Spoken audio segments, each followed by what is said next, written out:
एक तरफ super power और दूसरी तरफ सुप्रीम लीडर, झुकने को कोई तैयार नहीं। ऐसे में क्या अब सुप्रीम वॉर की उल्टी गिनती शुरू हो चुकी है।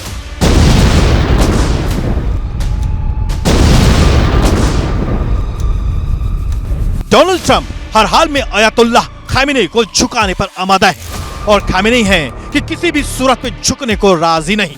ऐसे में क्या सबसे खूनी युद्ध को टालना अब नामुमकिन है।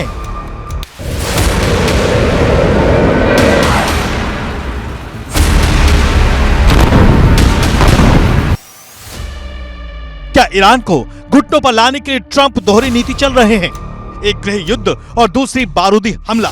ईरान में सुप्रीम लीडर के शासन को चुनौती का नया दौर शुरू हो चुका है। यूनिवर्सिटी कैंपस में छात्रों का आक्रोश उबाल मार रहा है। ऐसे में सवाल यह है कि क्या इसके पीछे ट्रंप की वो युद्ध नीति है जिसमें वो बिना लड़े अपना मकसद हासिल करना चाहते हैं, या फिर गृह युद्ध की चिंगारी को हवा देकर असली तैयारी बारूदी हमले की है। ट्रंप कह चुके हैं डील करो या फिर तबाही के लिए तैयार रहो। इस अल्टीमेटम के 4 दिन गुजर चुके हैं। ईरान को ट्रंप ने 15 दिन का वक्त दिया था। उल्टी गिनती शुरू हो चुकी है। मियाद 5 मार्च को पूरी हो जाएगी।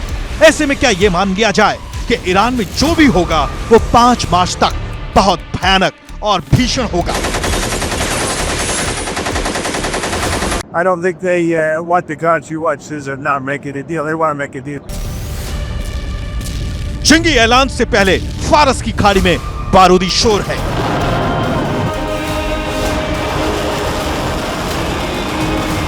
ओमान की खाड़ी में तूफानी जोर है। कैस्पियन सागर में कहर की आशंका चहुं ओर है। अमेरिका सेना ईरान को हर तरफ से घेरने में जुटी हुई है। खामेनेई पर दबाव बनाने के लिए दुनिया का सबसे बड़ा युद्धपोत यूएसएस गेराल्ट R4 भूमध्य सागर में पहुंच चुका है। यूएसएस अब्राहम लिंकन पहले से ही अरब सागर में ओमान के तट के करीब तैनात है। इसके साथ गाइडेड मिसाइलों और विध्वंसकों का पूरा बेड़ा भी मौजूद है।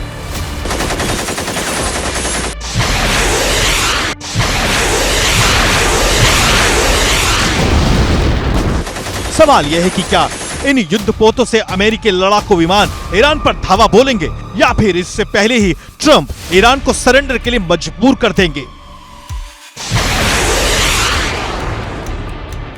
ट्रंप की लॉन्ग टर्म स्ट्रेटेजिक प्लानिंग ये है कि किस तरह से ईरान के कच्चे तेल को अमेरिका के कंट्रोल में लाया जाए। इसीलिए वह इजराइल का इस्तेमाल करके लगातार ईरान के ऊपर दबाव बनाए हुए हैं। हाँ, दुनिया को दिखाने के लिए वह बार बार कहते हैं कि ईरान न्यूक्लियर हथियार बना रहा है, यूरेनियम की प्यूरिफिकेशन कर रहा है और इसी बहाने को ढूंढकर वह शायद भविष्य में फिर से एक बार ईरान पर हमला कर देंगे। क्योंकि अब तक अमेरिका की मोटे तौर पर 3 युद्ध नीति सामने आई है। पहली नीति बिना लड़े सत्ता परिवर्तन, जैसा वो वेनेजुएला में कर चुके हैं। दूसरी नीति गृह युद्ध को हवा देकर तख्ता पलट, जैसा कि सीरिया समेत कई देशों में हो चुका है। और तीसरी नीति सीधा हमला, लेकिन इसमें पलटवार से नुकसान की भी आशंका है। ऐसे में ट्रंप के जंगी तर्कश में सीधा हमला आखिरी तीर हो सकता है, क्योंकि एक कारोबारी होने के नाते उन्हें नफा नुकसान का हिसाब बखूबी पता है। लिहाजा ट्रंप के लिए बिना लड़े सत्ता परिवर्तन और गृह युद्ध ही मुनाफे की नीति हो सकती है।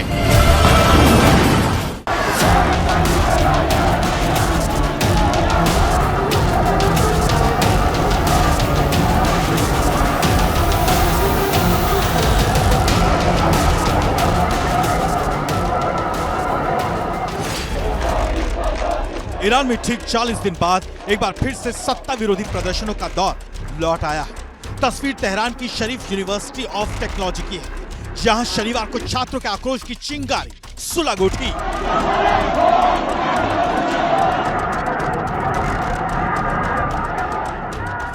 इस दौरान छात्रों ने एक तरफ सुप्रीम लीडर के खिलाफ जमकर नारेबाजी की,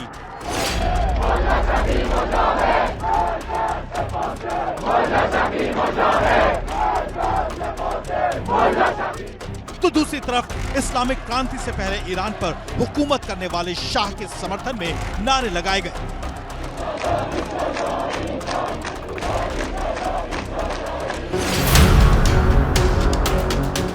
इस दौरान मौजूदा शासन के समर्थक और विरोधी छात्रों में झड़प की नौबत आ गई। दोनों गुट आमने सामने आ गए।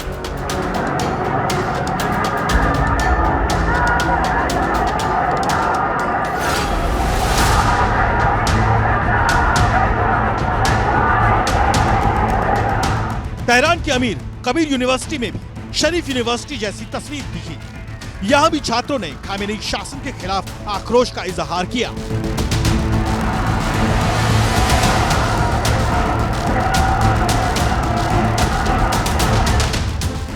ईरान की मशहाद मेडिकल यूनिवर्सिटी में तो सत्ता विरोधी छात्रों ने आजादी के नारे तक लगाए।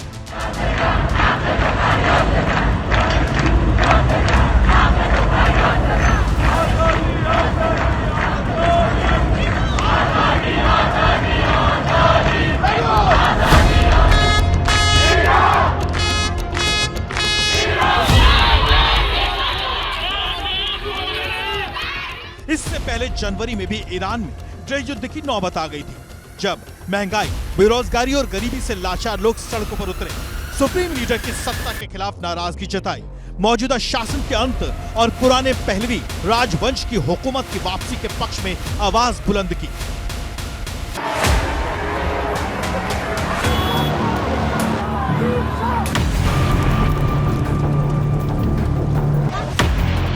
लेकिन विरोध की इन आवाजों को ईरान की सरकार और सेना ने बुरी तरह कुचल डाला।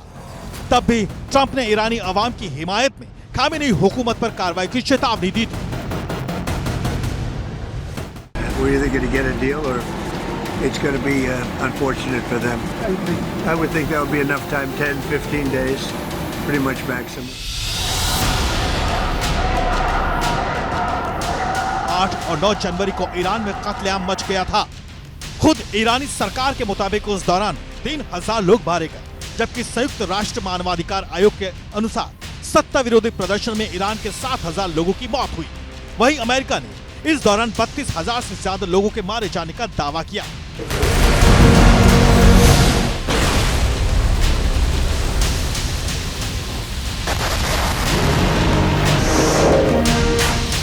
पिछले महीने से ही ईरान पर अमेरिकी हमले के बारूदी बादल मंडरा रहे हैं।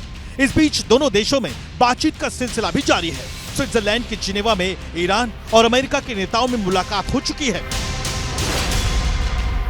इस दौरान अमेरिका की ओर से ईरान को अपने परमाणु कार्यक्रम को पूरी तरह से खत्म करने की शर्त रखी गई, जबकि ईरान है कि शांतिपूर्ण उद्देश्यों के नाम पर अपना एटमी प्रोग्राम खत्म करने को तैयार नहीं है। सुप्रीम लीडर खामेनी ने न्यूक्लियर प्रोग्राम को ईरान की इज्जत का सवाल बना लिया है, लेकिन अमेरिका है कि इस ओर ईरान में गृह युद्ध की आग को हवा दे रहा है, तो दूसरी ओर खामेनी शासन के खात्मे के लिए बारूदी हमले की बार-बार धमकी भी दे रहा है, जिस पर अब ईरानी राष्ट्रपति ने भी दो टूक कह दिया कि अमेरिका चाहे लाख कोशिश कर ले, ईरान झुकेगा नहीं।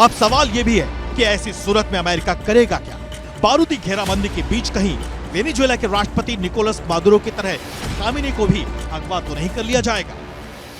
वेनेजुएला के जो प्रेसिडेंट को, उनकी पत्नी को दोनों पकड़ के अमेरिका ले आए और करे कि उनका ट्रायल होगा।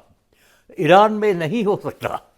ईरान एक शक्तिशाली देश है, उनके पास फौज है, एक फौज है और IRGC, ईरान रेवोल्यूशनरी गार्ड है।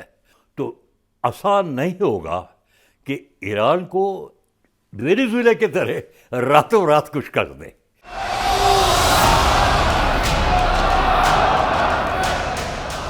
ईरान एक मिसाइल पावर मुल्क है। ऐसे में अमेरिका के लिए वेनेजुएला जैसा ऑपरेशन इस देश में दोहराना तो साहस करने जैसा होगा।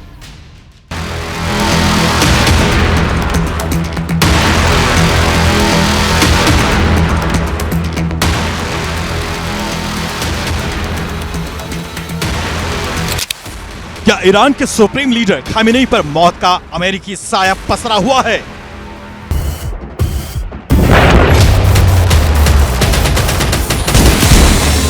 क्या खामेनेई के बेटे मोज्तबा भी ट्रंप के टारगेट पर हैं?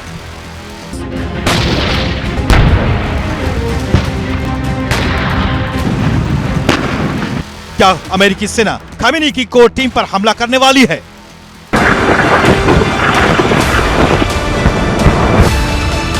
खबर पक्की है, योजना तैयार है, बस ट्रंप की मुहर का इंतजार है। अमेरिकी मीडिया के मुताबिक ईरान पर हमले के लिए कई प्लान बनाए गए हैं। इनमें से एक प्लान है खामेनेई और उनके बेटे मोज्तबा का खात्मा। लेकिन क्या ईरान के सुप्रीम लीडर की हत्या इतनी आसान है?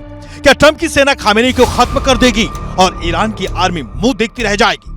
अब तक अमेरिका का टारगेट ईरानी परमाणु कार्यक्रम था, लेकिन अब वो सीधे ईरान के सर्वोच्च नेता को क्यों निपटाना चाहता है? सवाल यह है कि ट्रंप के टारगेट पर ईरान का न्यूक्लियर प्रोग्राम है या फिर वो सुप्रीम लीडर के शासन का अंत चाहते हैं।